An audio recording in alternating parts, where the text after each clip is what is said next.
You think you married a simple girl, but you're clueless about who I really am, I whisper under my breath, my fingers tightening around the edge of the kitchen counter. The cold marble does little to soothe the burning fury inside me, ignited by Ronan's words slicing through the air from the living room.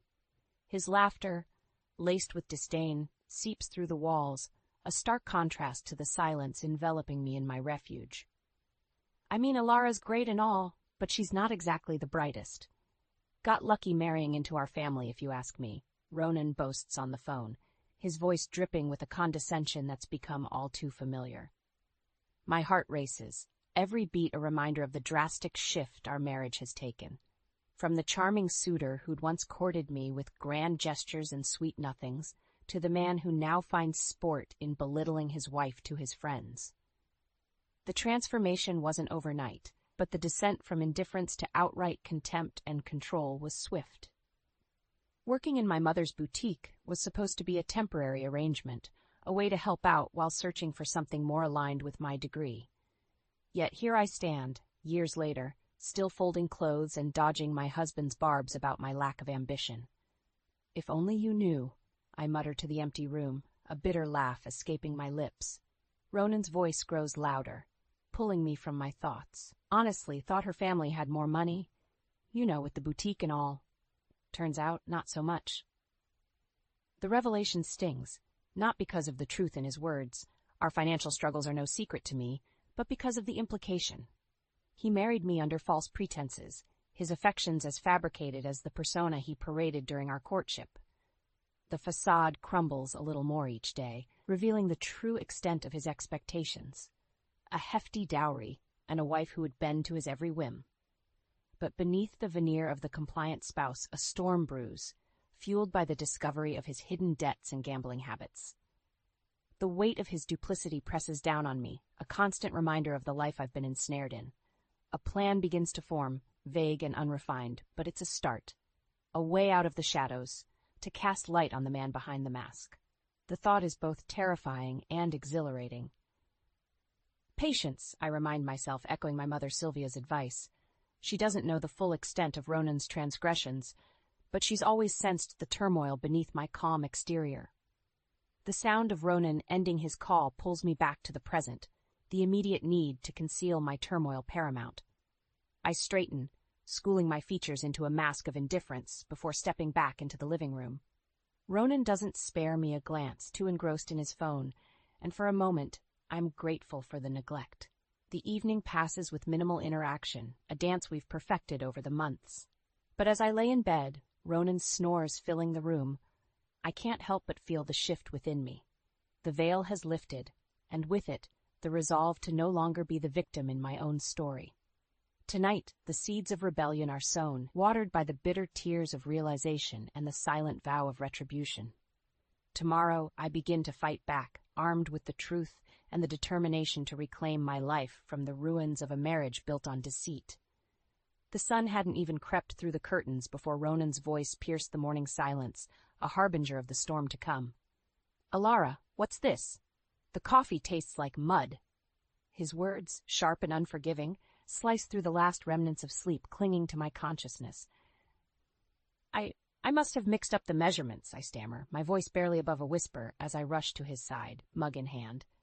The truth is, the coffee is the same as it always is, but with Ronan, any minor deviation, or imagined one, is grounds for criticism. "Useless," he mutters under his breath, pushing the mug into my hands with such force that the hot liquid sloshes over the sides, scalding my skin. I wince, but dare not let the pain show. Showing weakness only fuels his disdain. As I turn to remake the coffee, trying to steady my trembling hands, Ronan's voice follows me, relentless. "And make sure breakfast is ready on time today. I have an important meeting. Can't afford to be late because you're dawdling." The morning wears on, each moment laden with tension. Breakfast is a silent affair, Ronan buried in his phone, occasionally throwing out commands or criticisms. The eggs are too runny, the toast not crisp enough. It seems there's no end to his displeasure. It's during these moments, caught in the cyclone of Ronan's demands, that I ponder the drastic change in him.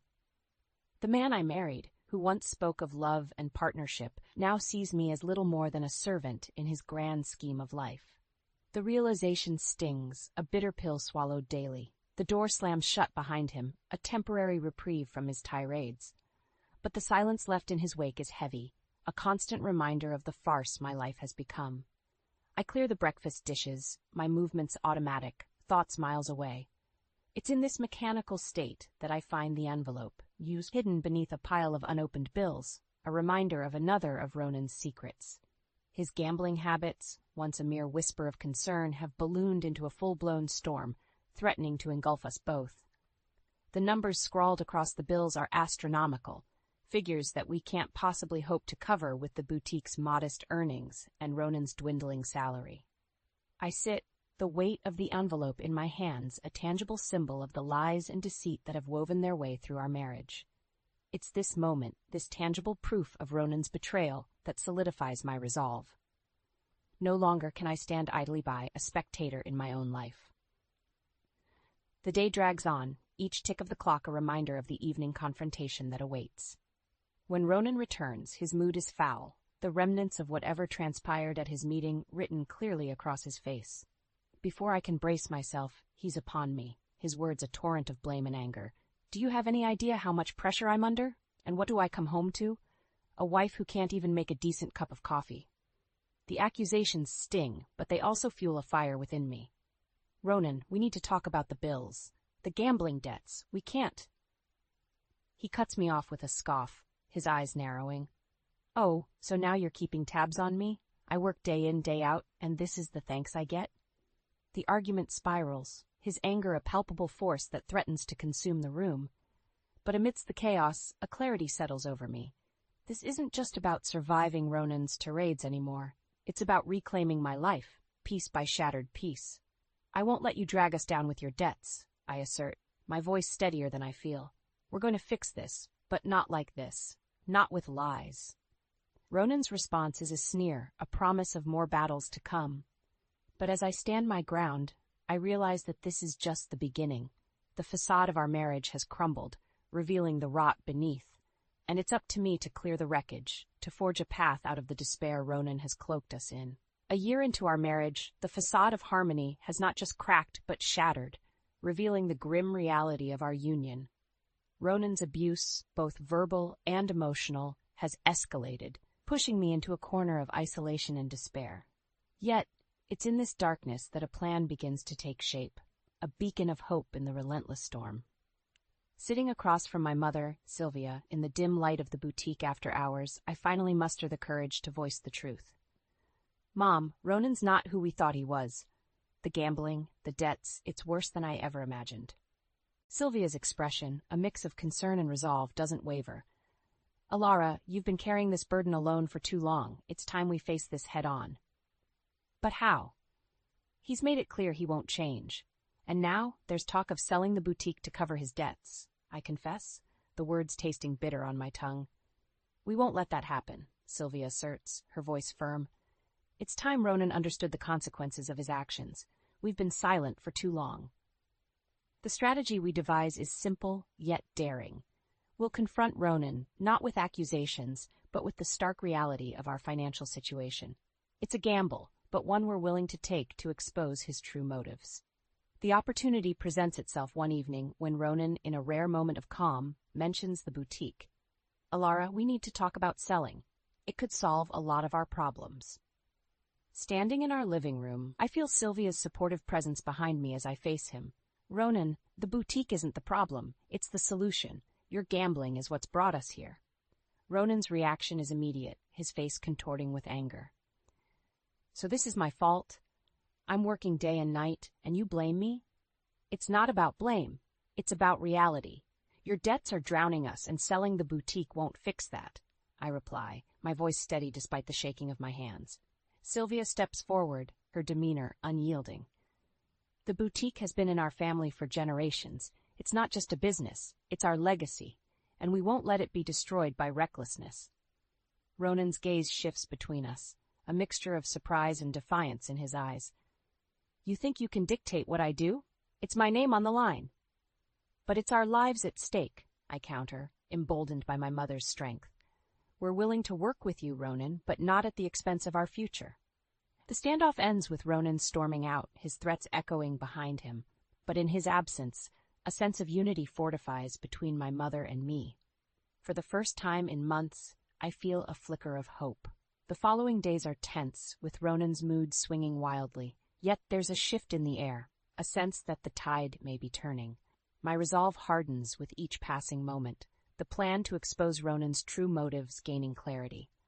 One evening, as I sit alone in the boutique pondering the path ahead, a knock at the door jolts me from my thoughts. It's Jude, an old friend and confidant, whose unexpected visit brings a sense of normalcy to my chaotic world. "Alara, I've been worried about you. How are you holding up?"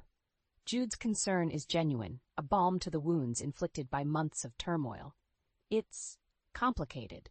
Ronan's not the man I thought he was, I admit, the words flowing more freely than I anticipated. Jude listens intently, his expression a mix of anger and sympathy. "You don't have to go through this alone, Alara. If there's anything I can do..." It's in this moment, confiding in Jude, that the final piece of our plan crystallizes. Ronan's actions, once hidden behind closed doors, will soon be brought to light. With Jude's unexpected support, the journey toward justice and revenge seems less daunting. Together, we begin to lay the groundwork for Ronan's public exposure, a step toward reclaiming my life from the ruins of a marriage built on deceit and manipulation. The flu hit me like a freight train, leaving me bedridden and weak. In any other household, sickness might elicit a modicum of sympathy or care.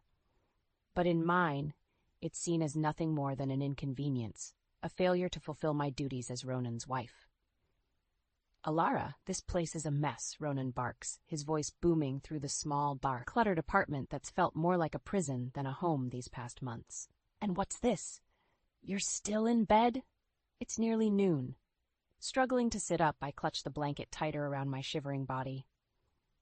"I'm really not well, Ronan. I can barely stand," I manage to say, my voice weak and hoarse. Ronan's glare is icy as he surveys the room, his disgust palpable. "Sick? Or just lazy? You know, I can't rely on you for anything." His words cut deeper than the sharp pains racking my body. It's in this moment of vulnerability, faced with his unrelenting cruelty, that the resolve within me hardens further. I need to escape this cycle of abuse, not just for my sake, but for my sanity. As Ronan storms out, presumably to find solace in his vices, I'm left alone with my thoughts and a growing sense of desperation. It's then that I remember Jude's offer of support. Picking up my phone feels like lifting a boulder, but the need for an ally, for someone to understand, gives me strength. Jude answers on the second ring. "Alara, how are you?" "Jude, I need help," I admit, the admission of weakness bringing tears to my eyes. There's no hesitation on his end. "I'll be right there," he says, and the line goes dead. When Jude arrives, the concern in his eyes is a stark contrast to the disdain I've grown accustomed to from Ronan. He doesn't recoil at the sight of the disarray or my disheveled state. Instead, he steps forward, ready to offer whatever aid he can. "Alara, tell me what to do. How can I help?" Jude asks, his voice steady and comforting. "Just being here is more than enough," I reply, a small smile breaking through the gloom. Together, we tidy up the space, his presence a calming force in the storm that has become my life. It's during this rare moment of peace that I confide in Jude the full extent of Ronan's behavior, the manipulation, the debts, and the emotional torment. Jude listens in silence, his expression hardening with each revelation. "This can't go on, Alara. You deserve so much better," Jude says once I've finished, his conviction clear. "I know, but I'm not sure what to do. I feel so trapped," I confess, the weight of my situation bearing down on me. Jude's response is immediate and resolute. "We'll find a way. You're not alone in this. Remember that." As Jude leaves, promising to return with help, I'm left with a newfound sense of determination. His visit, though brief, has reignited the flame of resistance within me. I can't change the past, but with Jude's support, I can fight for a future free from Ronan's tyranny. The days that follow are a blur of planning and whispered conversations. Jude becomes an invaluable ally, offering both emotional support and practical assistance. Together, we begin to document Ronan's abuses, compiling evidence for the day when we can finally expose him and break free from his grasp.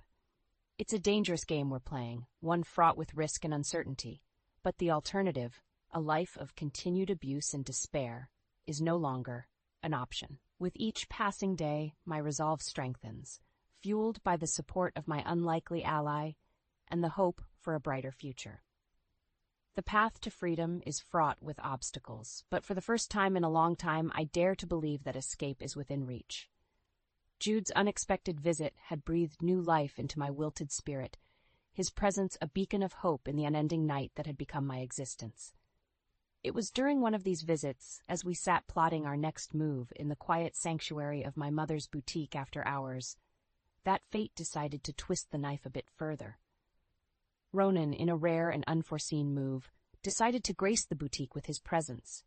His sudden appearance at the door was like a storm cloud blotting out the sun, casting a shadow over the newfound hope I had clung to so desperately. "Alara, what the hell is this? Playing shop while the house falls apart." Ronan's voice boomed through the space, his words laced with venom.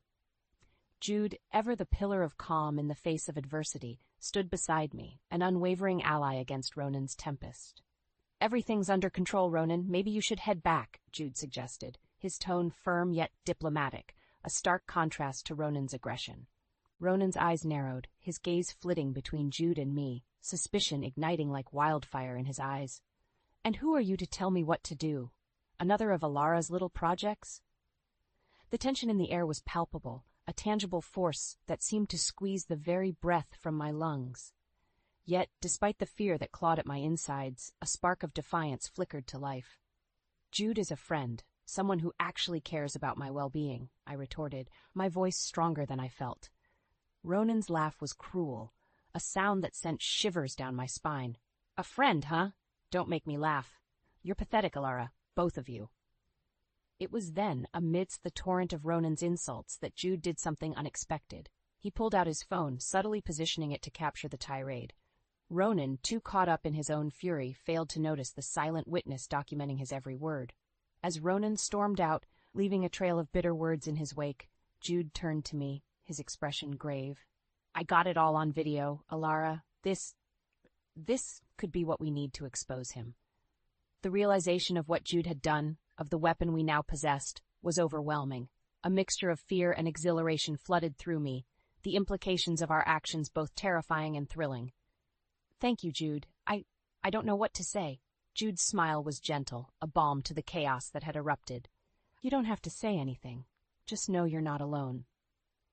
In the days that followed, the video became the cornerstone of our plan. Jude, with contacts in local media and a keen sense of justice, began laying the groundwork for Ronan's exposure. Our meetings were filled with whispered strategies and cautious optimism, each step forward a delicate dance on the tightrope of revenge. The decision to go public was not made lightly. The potential fallout loomed large, a specter of consequence that could not be ignored. Yet, the need for justice, for an end to the cycle of abuse, outweighed the fear. "It's time, Alara. Are you ready?" Jude asked one evening, his finger hovering over the send button that would catapult our carefully guarded secret into the unforgiving light of public scrutiny. Taking a deep breath, I nodded, the weight of the moment settling heavy on my shoulders. "I'm ready. Let's do this." With a single click, Jude set the wheels of retribution in motion.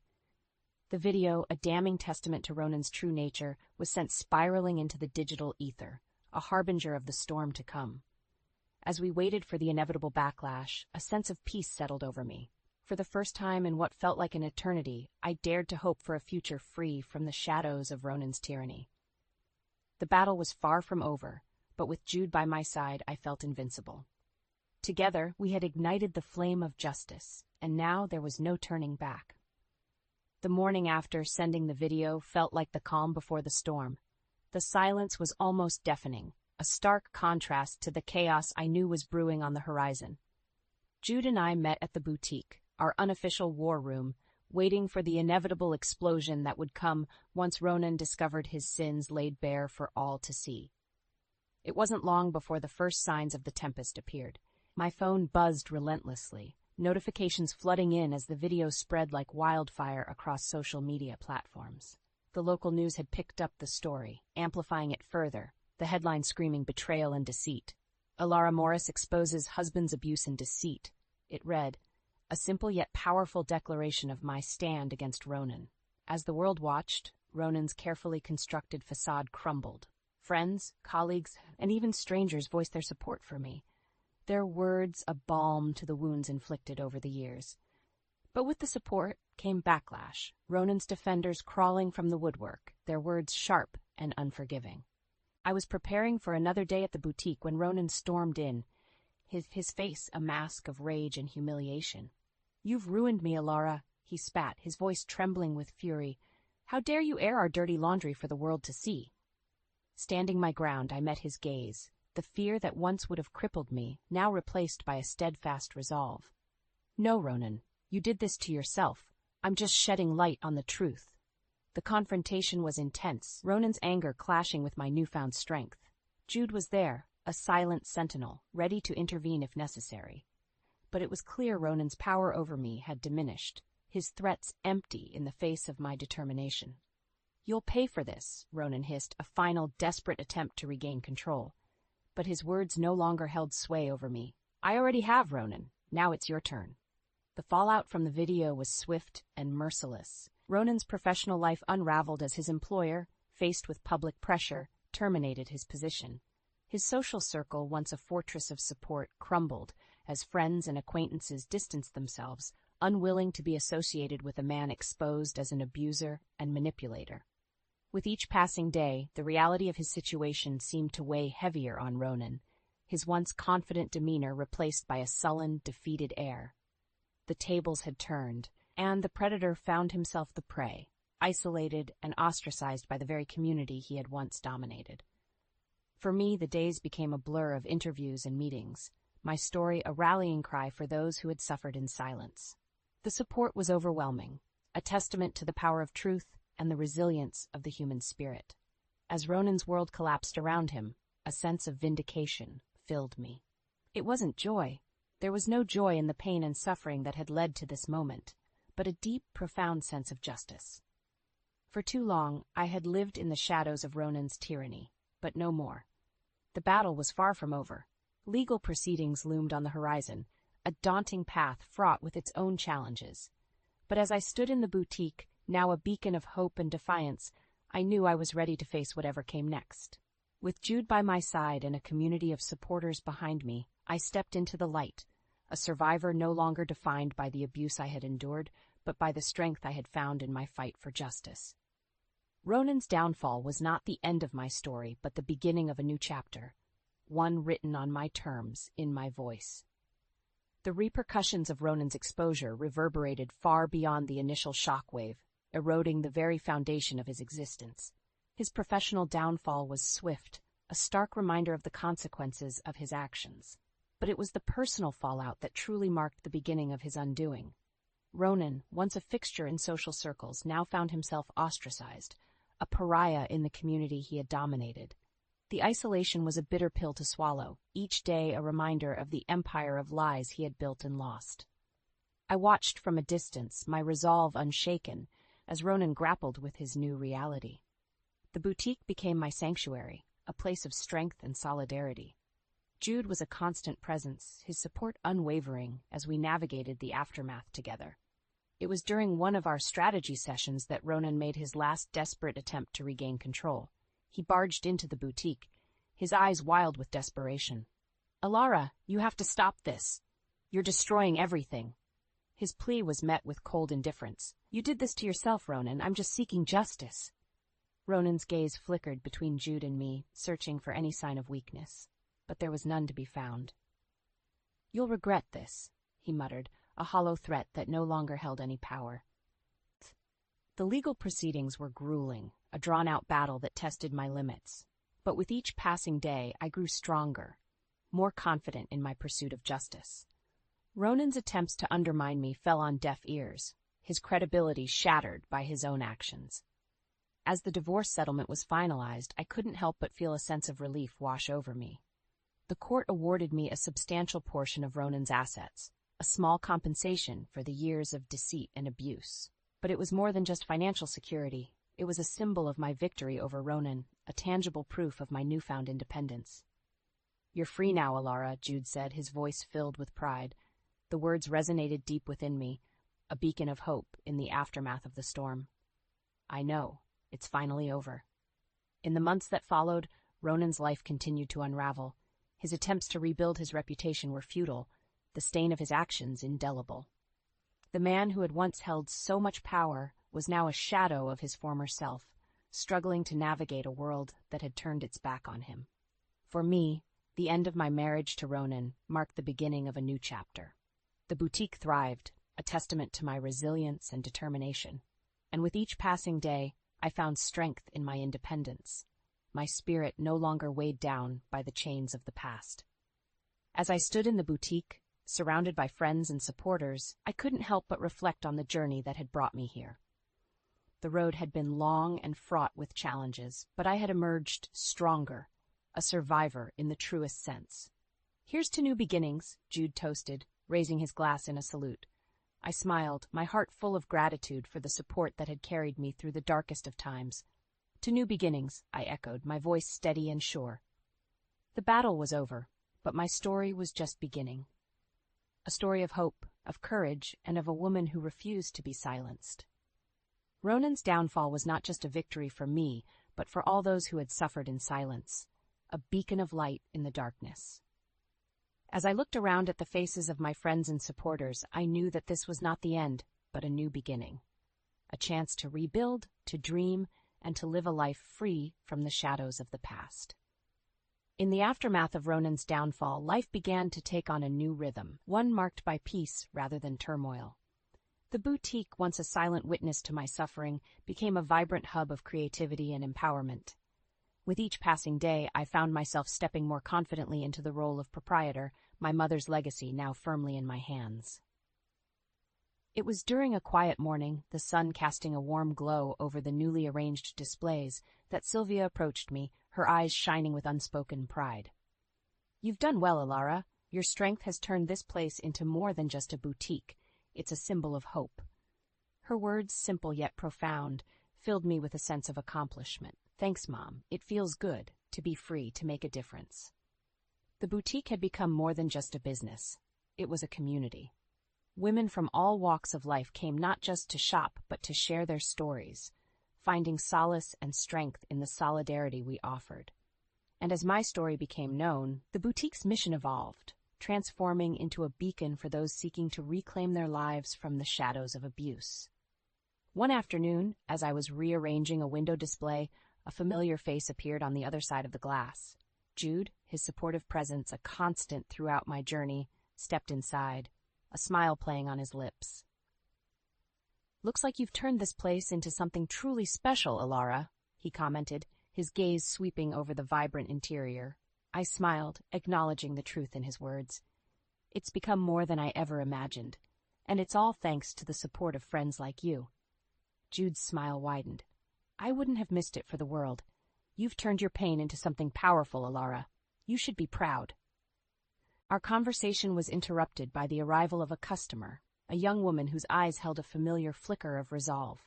As Jude excused himself, I turned my attention to her, ready to offer the same support that had once been extended to me.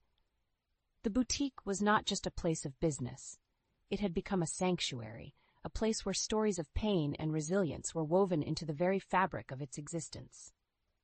And as I shared my journey, I found strength in the shared experiences, a collective healing that transcended the personal. In the months that followed, my advocacy work grew, the boutique serving as a launching pad for initiatives aimed at supporting survivors of domestic abuse. Seminars, workshops, and support groups filled our calendar, each event a step towards breaking the silence that had once kept me prisoner. As I closed the boutique one evening, the last rays of sunlight casting a soft glow over the empty space, I allowed myself a moment of reflection. The journey had been long, filled with moments of despair and triumph, but as I stood there, surrounded by the tangible evidence of my resilience, I felt a deep, abiding sense of peace. Ronan's shadow no longer loomed over my life. Instead, I had emerged from the darkness, my spirit unbroken, my resolve unwavering. The boutique, once a reminder of my pain, was now a testament to my strength, a symbol of hope for those walking the path I had once trod. As I locked the door and stepped out into the evening, the cool air brushing against my skin, I felt a profound sense of closure. The battle was over, and I had emerged victorious, not just over Ronan, but over the fear and doubt that had once held me captive. Walking away from the boutique, I looked up at the stars, their light a reminder of the endless possibilities that lay ahead. The future was mine to shape, a blank canvas awaiting the touch of my hand. And as I took those first steps into the unknown, I knew that whatever challenges lay ahead, I would face them with the same courage and determination that had led me to this moment of rebirth. The end of my marriage to Ronan was not just an ending. It was the beginning of a new chapter, one filled with hope, healing, and the promise of a brighter tomorrow.